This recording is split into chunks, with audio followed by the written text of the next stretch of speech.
Bem, pessoal, sejam todos muito bem-vindos ao nosso canal J Literato. Hoje teremos aqui uma aula aberta sobre um tema de gramática normativa, que é um tema muito importante e invariavelmente muito mal compreendido, não é? Que gera muita confusão, muita incompreensão em muita gente. Né?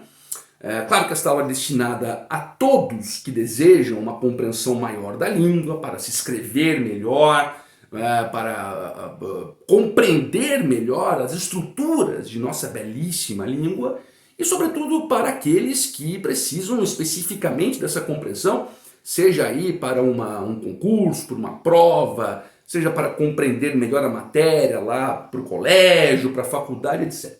Né?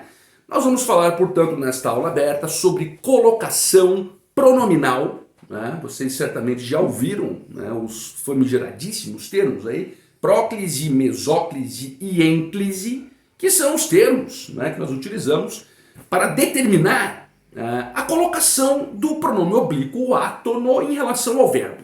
Né? Então, se eu digo, isto não se faz, percebam que aqui o pronome está antes do verbo, se está antes do verbo fazer. Temos aqui um caso proclítico de próclise, que ele está antes do verbo. Se eu digo chamar-me-iam, né, percebam que o me aqui ele está cortando o verbo, está intercalado, está no meio do verbo. Meso, portanto temos um caso de mesóclise. Ou se eu disser chame-me, percebam que o me está pós-posto, está depois do verbo. Portanto temos um caso de ênclise. Mas quando que essas situações serão curiais? Quando usar a próclise, quando usar a mesóclise e quando usar a ênclise? Gente, vamos lá, vamos sem mais delongas, não é? Sem mais embromações, não que eu estivesse embromando, mas vamos direto ao ponto. Vamos começar pela próclise. Vimos que a próclise se consubstancia na anteposição do pronome ao verbo, correto? Deu exemplo, isso não se faz.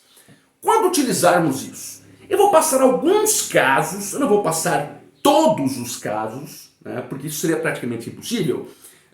Mesmo que eu desse uma aula aqui de 4, 5 horas, a nossa gramática ela é profundíssima. Né? Então é claro que ela praticamente nunca se exaure.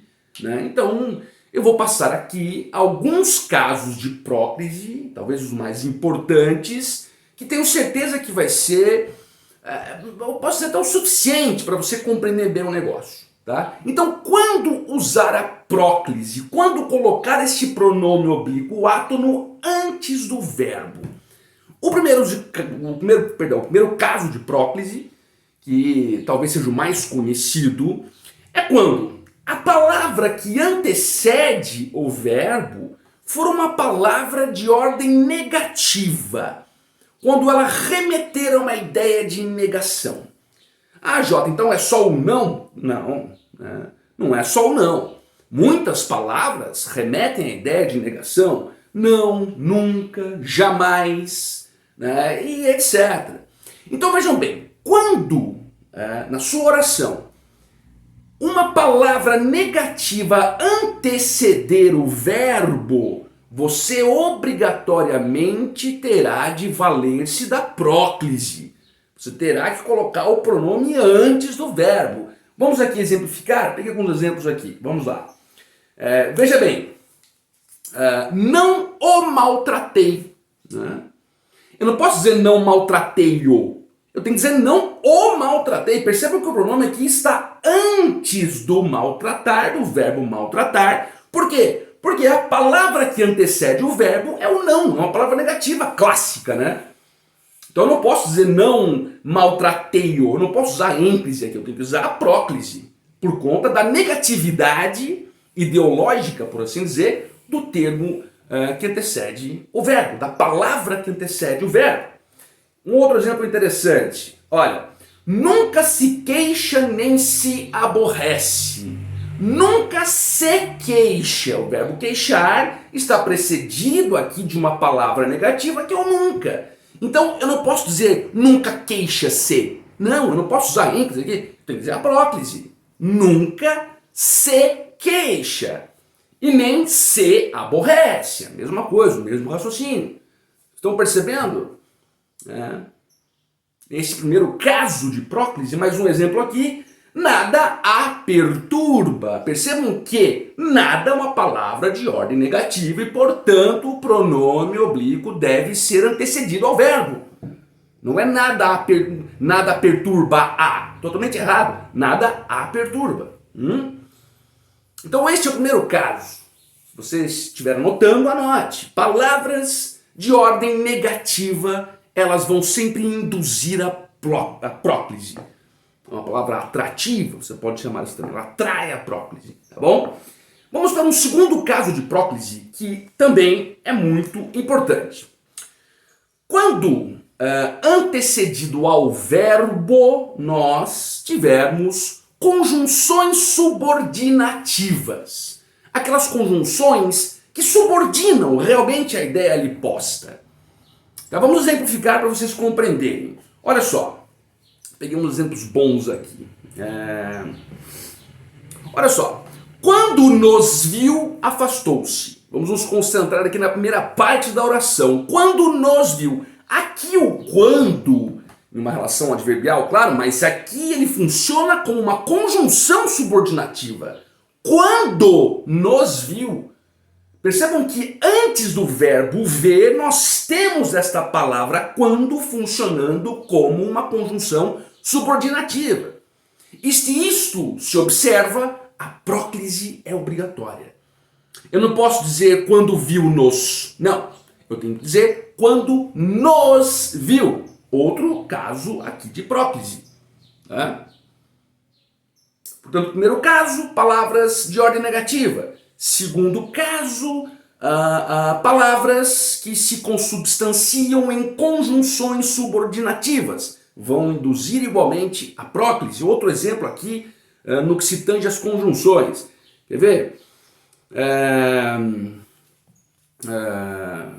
Vamos pegar um bom exemplo aqui. Disse-me que não iria à festa, ainda que a convidassem. Vamos aqui pensar na parte final. Ainda que a convidassem. Não é ainda que convidassem-na. Não, aqui estaria errado a ênclise. Aqui é próclise. Por quê? Percebam que nós temos aqui o que como uma conjunção subordinativa antes do verbo convidar. Portanto, a próclise se impõe. Vamos aqui trazer mais um caso de próclise para você ficar bem atento, não é? Quando aparecer aí para você. Veja bem, gente, um outro caso de próclise que eu separei, que tem vários, tá? Mas eu separei alguns. Vamos aqui. Vejam só. A palavra só. S-O, acento. Só. No sentido de apenas, no sentido de somente, de só isso. Quando esta palavra se antepor ao verbo, a próclise também será obrigatória. Quer ver? Exemplo. Só me ofereceram um copo d'água. Portanto, se eu disser só ofereceram-me um copo d'água, estará equivocado. A ênclise aqui não tem espaço. Aqui é próclise. Por quê? Porque a palavra que antecede o verbo é a palavra só no sentido de somente. Estão compreendendo? Vamos aqui pegar um outro exemplo, gente. Quer ver?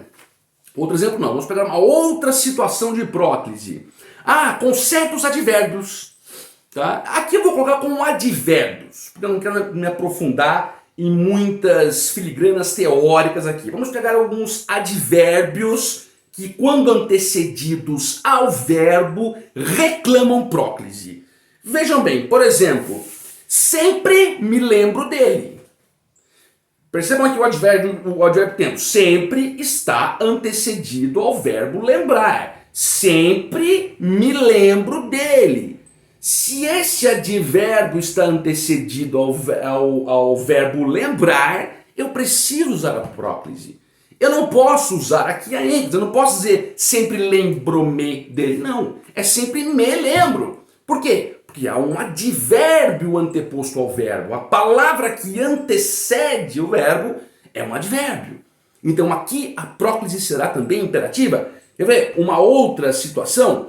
Ainda se lembra de mim? Percebam que o ainda como advérbio está anteposto ao verbo lembrar também. Então não é ainda lembra-se de mim. A ênclise não cabe. Aqui ainda se lembra de mim.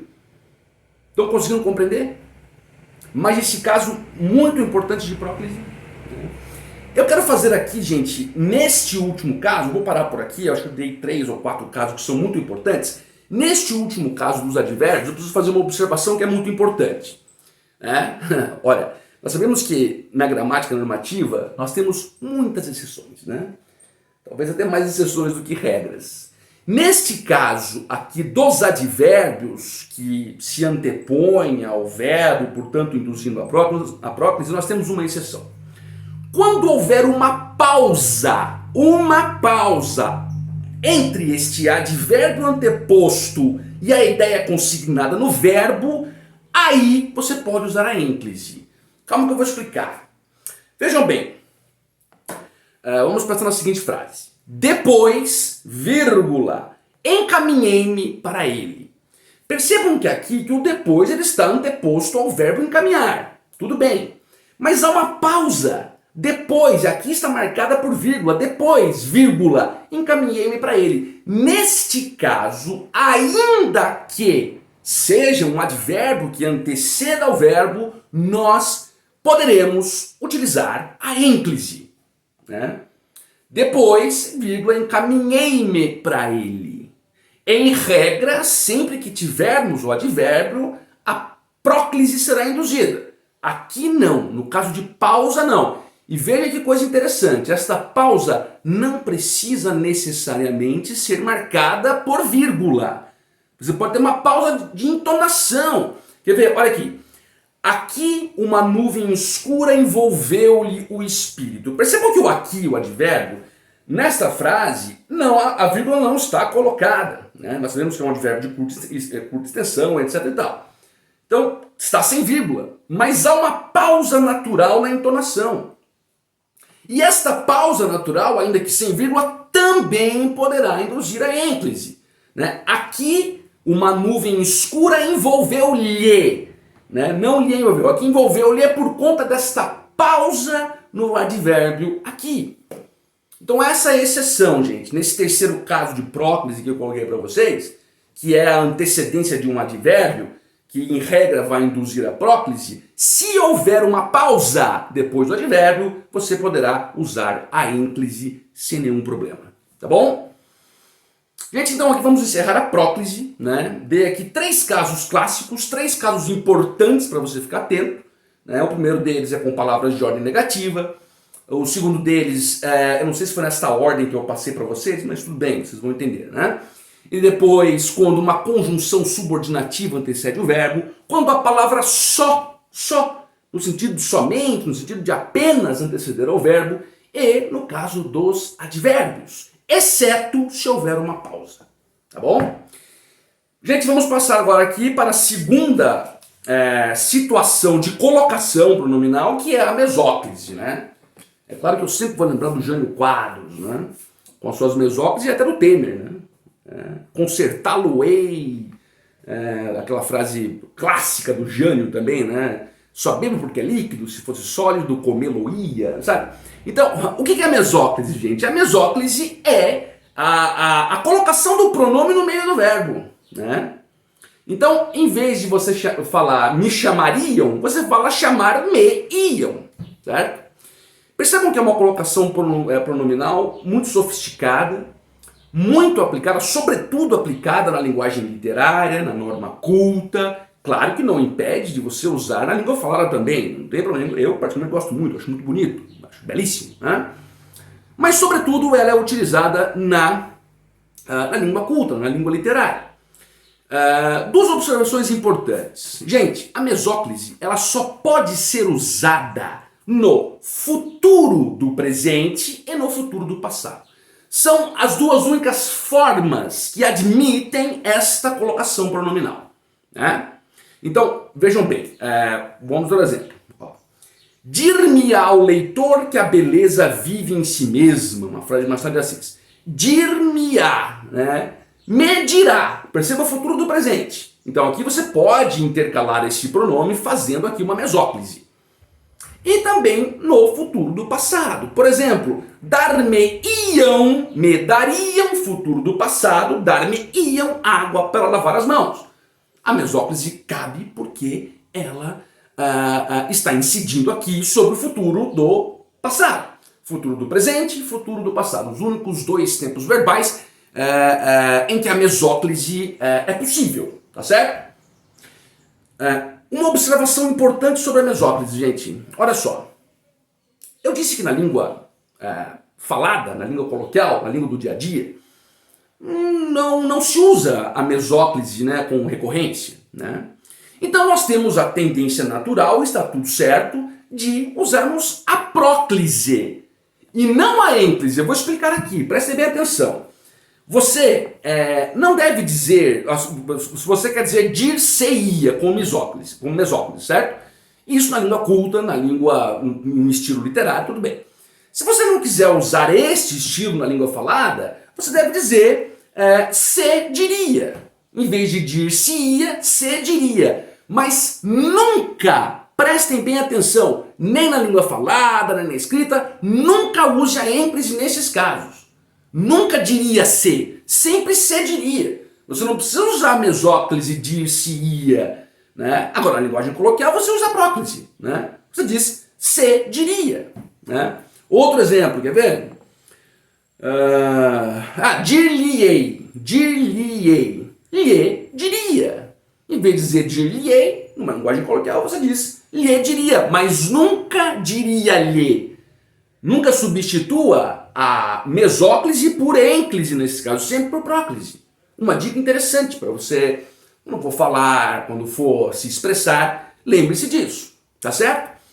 Sobre a mesóclise é isso, gente. Vamos passar agora para a nossa última determinação de colocação pronominal, que é a ênclise. Nós vimos, portanto, a próclise, o pronome oblíquo átono antecedido ao verbo.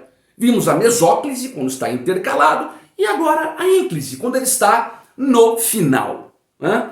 Vamos lá? Primeiro caso clássico de ênclise, gente. Início de oração. Né? Gente, nos períodos iniciados pelo verbo, prestem bem atenção,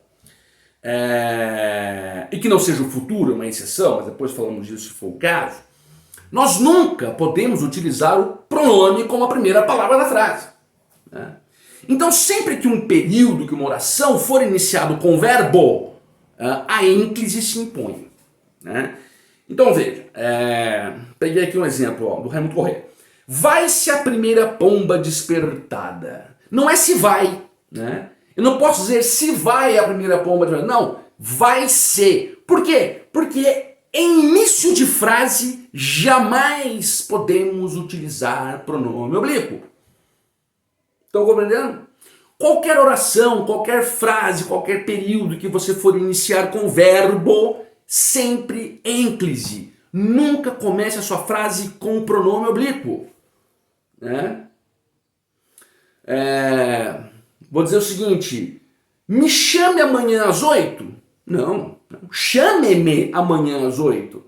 Gente, é claro que numa linguagem coloquial, do dia a dia, isto é aceitável, não é? Mas, à luz da gramática normativa, isso está errado. Então, se você vai fazer uma prova, você vai fazer uma redação, você vai escrever um texto mais sofisticado, você não pode começar a sua frase, a sua oração, o seu período com pronome oblíquo átono. Tá certo? Primeiro caso, portanto, de ênclise. Vamos a mais um caso de ênclise que eu acho bem importante, que é a sua utilização em orações reduzidas de gerúndio. Isso é muito importante. O que é uma oração reduzida de gerúndio? Ora, gente, a oração reduzida de gerúndio é quando o verbo está em sua forma nominal gerúndio. Né? Neste caso, a ênclise vai ser imperativa. Vamos pegar aqui um exemplo. Olha só.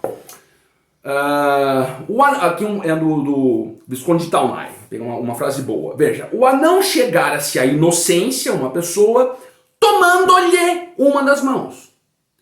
Perceba que aqui o verbo tomar está reduzido de gerúndio. Portanto, o lhe, aqui o pronome, ele tem de ser posposto. Porque a oração está reduzida de gerúndio, tomando-lhe, não é lhe tomando a mão. Se eu disser assim, abracei tal pessoa lhe pegando a mão, está errado.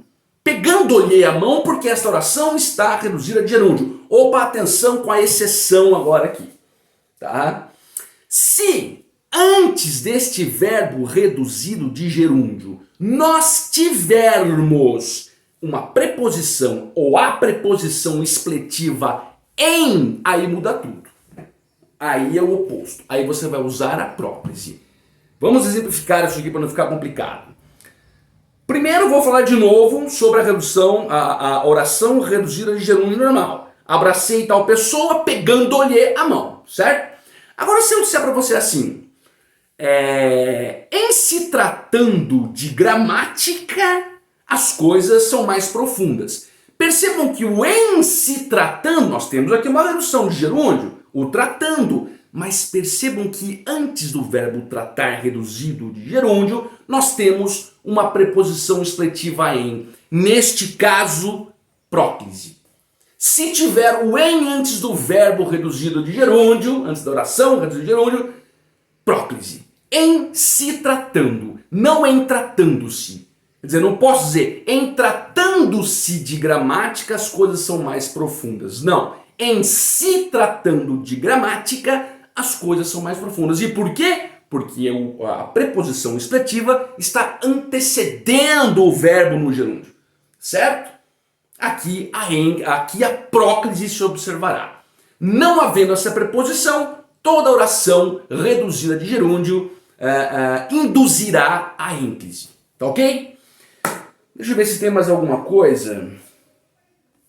Mais um caso, o último para não ficar muito comprido, mais um caso de ênclise que é muito clássico e é muito importante, tá? Vejam bem, gente, quando um minuto, porque eu me perdi aqui no meu programinha, é sobre o imperativo, mas eu quero achar para ficar bem claro para vocês. Aqui, ó, nas orações imperativas afirmativas. Tá? Vamos dar um exemplo aqui, gente. Olha só. Procure suas colegas e convide-as. Perceba que aqui eu estou utilizando o modo imperativo de forma afirmativa, gente. Não se esqueça que se tivermos palavras de ordem negativa, a próclise será reclamada. Então, as orações imperativas afirmativas reclamam ênclise. Então veja a oração de novo, a frase aqui, cadê? Procure suas colegas e convide-as. Convide-as. Percebam que o pronome vai estar depois do verbo porque é uma oração imperativa afirmativa. Negativa, vamos ter a questão da próclise. Aqui é afirmativa. É claro que você pode perceber em uma linguagem mais clássica, essa regra não era tão observada, sabe? Por exemplo, nós temos aqui uma frase de Camões. Agora tu, Calíope, me ensina. Então perceba que aqui ele está usando a próclise. Isto era aceitável numa estrutura gramatical mais clássica e antiga. Hoje, todavia, dizemos que em orações imperativas afirmativas a ênclise deve prevalecer. Tá bom? Gente, é claro que eu poderia falar muito mais sobre esse tema, mas realmente não é a intenção desta aula aberta. Esta aula aberta tem a intenção de trazer um panorama bem básico para vocês mesmos. Dei alguns casos importantes de cada uma dessas colocações pronominais. Agora, é claro que tem muito mais. Eu disse que a nossa gramática parece nunca se exaurir. Olha aqui um exemplo de próprio, nunca se exaurir. Percebam que o nunca, a palavra negativa, está anteposto ao verbo exaurir, portanto próclise, tá vendo? Tudo a gente usa isso aqui. Mas realmente ela parece nunca se exaurir. Então é claro que seria praticamente impossível nós abordarmos tudo no que se refere à colocação pronominal, Mas eu penso que esta aula cumpriu o seu objetivo, que era passar essas questões basilares, essas questões fulcrais, por assim dizer, desses três tipos de colocação pronominal, né? A próclise, a ênclise e a mesóclise. Ou a próclise, a mesóclise e a ênclise. Tá bom, gente? Bom, obrigado a todos que assistiram a aula. Peço que vocês curtam o vídeo, que vocês compartilhem, que vocês se inscrevam no canal, acionem o sininho das notificações. E muito obrigado e até a próxima.